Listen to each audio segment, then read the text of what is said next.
নবী সাল্লাল্লাহু আলাইহি ওয়াসাল্লাম বলেছেন, দাজ্জাল এবং তার অনুসারীরা যখন বিশ্বকে শাসন করার দিকে এগিয়ে যাবে, আল্লাহ রাব্বুল আলামিন তাওহীদপন্থীদের এই কালিমার পতাকার কাফেলা গঠন করবেন ইনশাআল্লাহ। এবং এই কাফেলার মধ্যেই থাকবে ইমামুল মাহদী ইনশাআল্লাহু আযজা ওয়া জাল। এবং তিনি বলেছেন, নবী সাল্লাল্লাহু আলাইহি ওয়াসাল্লাম, ফালানি'মাল আমিরু আমিরুহা ওয়ালানি'মাল জাইশু যালিকাল জাইশ, কতই না উত্তম হবেন সেই আমির এবং কতই না উত্তম হবেন সেই সেনাবাহিনী। তোমরা যদি বরফের উপর সাঁতার কেটেও হয় তবুও সেই জাইশের মধ্যে যোগ দিও। এটা আমাদের সামনে আসতে যাচ্ছে। পৃথিবীর প্রত্যেকটা জায়গায় আপনি দেখবেন তাওহীদপন্থীদের কাফেলা গঠন হবে, ইসলামী রাষ্ট্রগুলো দাঁড়িয়ে যাবে ইনশাআল্লাহ। আপনি দেখেন সিরিয়া পরিবর্তন হচ্ছে, আপনি দেখেন আফ্রিকা পরিবর্তন হচ্ছে, আপনি দেখেন বাংলাদেশ পরিবর্তন হচ্ছে, আপনি দেখেন প্রজন্মের চোখের মধ্যে তাওহীদের ক্ষুধা, আপনি দেখেন প্রজন্মের চোখ জলজল করছে, তারা ইমানের দিকে আসছে, আমলের দিকে আসছে, ইসলামের দিকে আসছে। সময়, time is closing down to the আখিরুজ জামান ইনশাআল্লাহু আযজা ওয়া জাল। এখন কথা হচ্ছে, ইমামুল মাহদীর বাহিনী এই দাজ্জালের বাহিনীর সাথে যুদ্ধ করতেই থাকবে, করতেই থাকবে, করতেই থাকবে, কিন্তু শেষ পর্যন্ত ইমামুল মাহদীর হাতে দাজ্জালের মৃত্যু লেখা হবে না।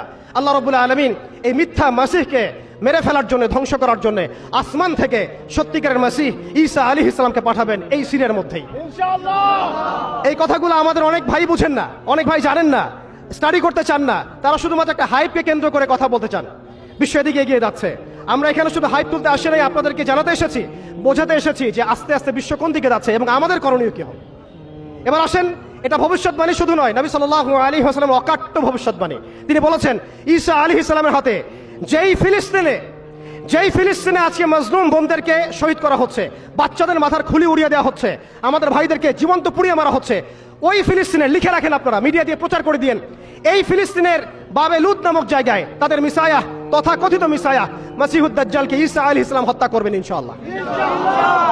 পৃথিবীর কোন শক্তি, কোন ন্যাটো, কোন ইউনাইটেড নেশনস, কোন ইউরোপিয়ান ইউনিয়ন, কোন IMF, কোন ওয়ার্ল্ড ব্যাংক, কোন সাম্রাজ্যবাদী শক্তি এই ভবিষ্যৎবাণীকে ঠেকাতে পারবেন ইনশাআল্লাহ। আপনি ওদেরকে চেষ্টা করতে দেন, সারা পৃথিবীর সমস্ত মুসলমানকে যদি এখন তারা মেরে ফেলে, তবুও এই অকাট্য ভবিষ্যৎবাণী ইনশাআল্লাহ তাআলা তারা পাল্টাতে পারবে না।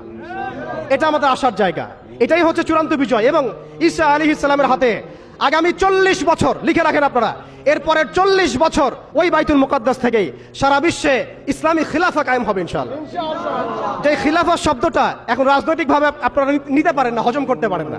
আমি জানি আপনারা জানেন না, অনেকেই এটা অজ্ঞতার কারণেও হতে পারে, তারা হয়তো জানেন না, আমরা জানাতে এসেছি। এই যে খিলাফা শব্দটা তারা নিতে পারে না, এই খিলাফাই হবে পৃথিবীর শেষ শাসন ইনশাআল্লাহ তাআলা। এই খিলাফা দিয়ে বিশ্ব শুরু হয়েছিল, এই খিলাফা দিয়েই বিশ্ব শেষ হবে। ঈসা আলাইহিস সালাম 40 বছর ওই জেরুজালেম থেকেই এই বিশ্বকে শাসন করবেন ইনশাআল্লাহ তাআলা। এটা লেখা হয়ে গেছে, কুদিয়াল আমর, এটা কেউ চেঞ্জ করতে পারবে না। এখন মাঝখানের এই সময়টুকুতে জায়নিস্ট আসলে কি করেছে এবং আমরা কোন কোন জায়গায় পিছিয়ে গেছি এবং আমাদের করণীয় কি হতে পারে, এটা আমি অল্প কথায় শেষ করে দিব। এক কথায় দেখুন, জায়নিস্ট মুভমেন্ট গঠন করার পরে তারা সর্বপ্রথম, ভালো করে খেয়াল করেন, তারা সর্বপ্রথম একটা ঐক্যবদ্ধ প্ল্যাটফর্ম এনেছে। আমরা দেখেন সারা বিশ্বে এখন পর্যন্ত মুসলিমরা একটা ঐক্যবদ্ধ প্ল্যাটফর্ম করতে পারি নাই, তারা ঐক্যবদ্ধ একটা প্ল্যাটফর্ম করেছে এবং সেই প্ল্যাটফর্মকে কেন্দ্র করে তারা সবার আগে খেলাফত ব্যবস্থাকে ধ্বংস করেছে, অটোম্যানদেরকে তারা পরাজিত করেছে। প্রথম বিশ্বযুদ্ধের সেই 1914 থেকে 18-এর মধ্যে তারা বাইতুল মুকাদ্দাসে প্রথম ঢুকেছে এবং তাদের সহযোগী ছিল পশ্চিমা বিশ্ব এবং ব্রিটেন। আজকে আমরা ইসরায়েলের এগেনস্টে কথা বলি ঠিকই, কিন্তু পশ্চিমা বিশ্বের এগেনস্টে আমরা কথা বলতে পারি না, আমরা ব্রিটেনের এগেনস্টে কথা বলতে পারি না। আজকে আমরা ইসরায়েল বিরোধী কথা বলি ঠিকই, আমেরিকার এগেনস্টে আমরা কথা বলতে পারি না। আজকে আমরা তাদের পণ্য বয়কট নিয়ে কথা বলি, এটাও দরকার আছে, কিন্তু তাদের আদর্শ দিয়ে আমাদের ব্যক্তি জীবন, পারিবারিক জীবন, সামাজিক জীবন, ইভেন রাজনৈতিক অর্থনৈতিক জীবন পর্যন্ত ঢেলে সাজানো হয়েছে, এগুলো আমরা ছাড়তে পারি না। অতএব শুধু এক পেশে দৃষ্টিভঙ্গি দিয়ে আপনি সমস্যার সমাধান করতে পারবেন না। এই সমস্যা অনেক গভীর এবং এটা এত দেরি হয়ে গেছে। আমরা 100 বছর পরে এগুলো নিয়ে কথা বলছি, বিগত 100 বছর আগেই আমাদের এগুলো নিয়ে সচেতন হওয়া উচিত ছিল। এমন নয় যে তৎকালীন সময়কার ভাইরা সচেতন ছিলেন না বা তারা কাজ করেন নাই, করেছেন, কিন্তু এটাই পরীক্ষা, এটা আল্লাহ পাকের মহাপরিকল্পনা। এভাবেই আল্লাহ রাব্বুল আলামিন আমাদেরকে পরীক্ষা করছেন, আমরা হকের পথে থাকি না বাতিলের পথে থাকি।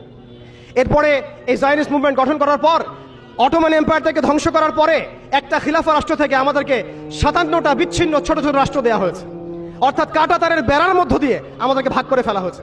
এখানকার লক্ষ কোটি যুবক যদি চায় যে আমরা ইসরায়েলে গিয়ে যুদ্ধ করব, তারা যেতে পারবে না। সৌদি আরব থেকে চাইলে যেতে পারবে না, ইয়েমেন থেকে চাইলেও যেতে পারছে না, মিশর থেকে চাইলেও যেতে পারছে না, মালয়েশিয়া থেকে চাইলে যেতে পারছে না, তুরস্ক থেকে চাইলে যেতে পারছে না, পাকিস্তান আফগানিস্তান থেকে চাইলেও অনেকে যেতে পারছেন না। কারণ একটাই, জাতীয়তাবাদ, জাতীয়তাবাদ এবং জাতীয়তাবাদ। আমরা একটা ধোকার মধ্যে আছি। ওরা আমাদেরকে 4টা গোলক ধাঁধায় ফেলে রেখেছে। অটোম্যানদেরকে ধ্বংস করার পরে, খেলাফা ব্যবস্থা ধ্বংস করার পরে তারা আমাদেরকে 4টা দেবতা দিয়ে দিয়েছে। আমি শব্দটা দেবতা বললাম এই অর্থে, কারণ এই মন্ত্রগুলোর আমরা তন্ত্র মন্ত্রগুলোর পূজা করছি আমরা। ওই আইয়ামে জাহিলিয়াতে যেমন ছিল লাত, ওজ্জা, হবল আর মানাত, সেই আইয়ামে জাহিলিয়াতে যেমন ছিল লাত, ওজ্জা, হবল আর মানাত, ঠিক এইভাবে খেলাফত ব্যবস্থা ধ্বংস করার পরে তারা আমাদেরকে প্রথম দিয়েছে জাতীয়তাবাদ, ন্যাশনালিজম। এর মধ্য দিয়ে আমাদেরকে বিভক্ত করে ফেলেছে তারা। আপনি চাইলেও তাদের সাথে আপনি যোগ দিতে পারবেন না, আপনি চাইলেও হামাসের ভাইদেরকে সাহায্য করতে পারবেন না, আপনি চাইলেও মাজলুমদের পাশে দাঁড়াতে পারছেন না, কারণ কাঁটাতারের বেড়া দিয়ে আপনাকে আটকে দেওয়া হয়েছে। এরপরে